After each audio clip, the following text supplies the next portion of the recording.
Assalamualaikum warahmatullahi wabarakatuh. Kembali lagi bersama kami di channel MI Cahaya Islam. Pada kesempatan kali ini kami ingin membahas 3 wali Allah yang nyeleneh yang ada di tanah Jawa.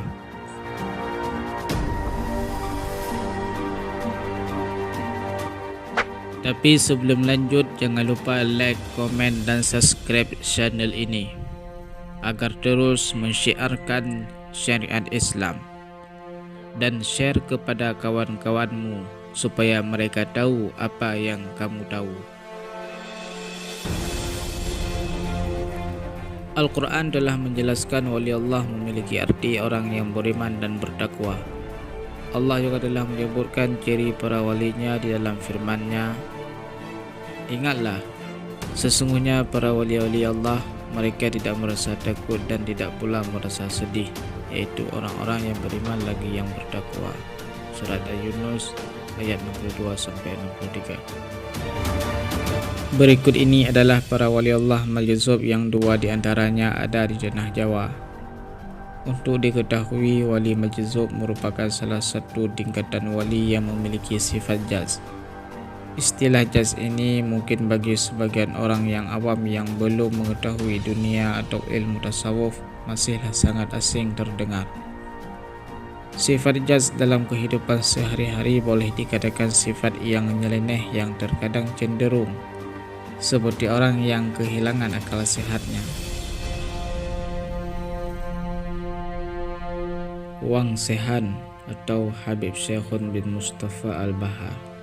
Habib Syekhun merupakan seorang ulama bin waliullah yang majzub.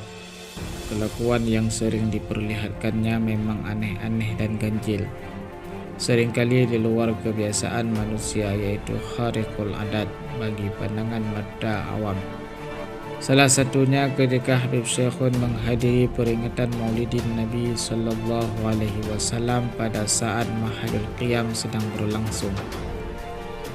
Habib Syekhun hanya duduk dan nampak asyik makan. Ia mengacak-ngacak hidangan yang ada di hadapannya. Para jamaah yang mengerti dan memahami beliau tentu mendiamkannya dan tak ada yang menegurnya. Yang lebih mengherankan lagi, sewaktu adzan maghrib berkumandang, Habib Syekhun membawa gitar dan teriak-teriak tepat di depan musalla.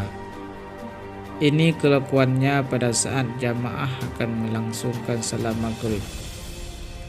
Kelakuannya membuat marah sang marbot musalla. Dengan lantang sang marbot mencaci maki Habib Syekhun habis-habisan. Akan tetapi Habib Syekhun malah menjepit leher marbot tersebut dan dibenamkan ke dalam ketiaknya. Tiba-tiba marbot tersebut menangis sambil mengatakan, "Saya lihat Makkah, saya lihat Ka'bah." Sang marbot pun kemudian meminta maaf kepada Habib Syekhun.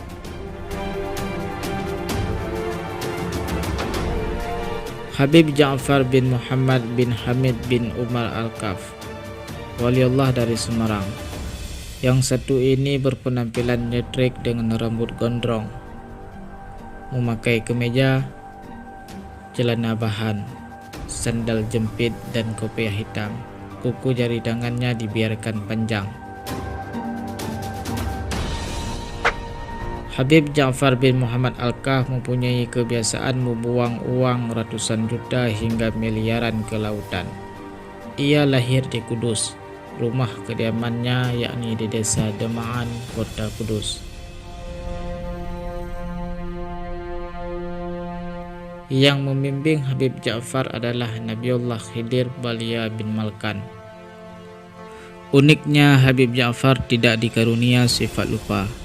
Tamu yang mengunjunginya setiap hari tidak kurang dari 50 orang dari berbagai penjuru tanah air.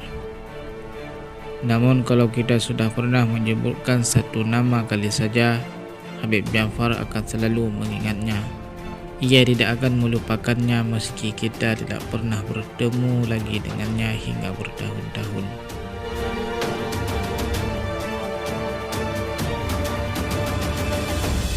Al-Habib Bakar bin Abu Bakar As-Seqaf. Orangnya sudah tua dan seringkali tidak memakai pakaian, ia hanya menggunakan sarung saja. Kalau tidak mengenalinya, orang akan menganggapnya sebagai gelandangan. Namanya dimasturkan, yakni tertutup. Namun orang yang ngajuk atau Gresik sering memanggilnya Habib Bakar Seqaf. Tidak ada yang tahu siapa nama aslinya. Namanya dikenal dengan sebutan Habib Bakar. Habib Bakar merupakan putra dari Habib Abu Bakar As-Seqaf dari Gresik. Warga Gresik banyak yang mencari dan merindukannya. Pria bertelanjang dada berjenggot putih dan berkopiah ini memiliki air kencing yang berbau wangi. Ia pernah masuk sumur kemudian langsung hilang dan hanya tinggal sarungnya saja. Pernah ia ditemukan di makam kakeknya sedang memeluk nisan.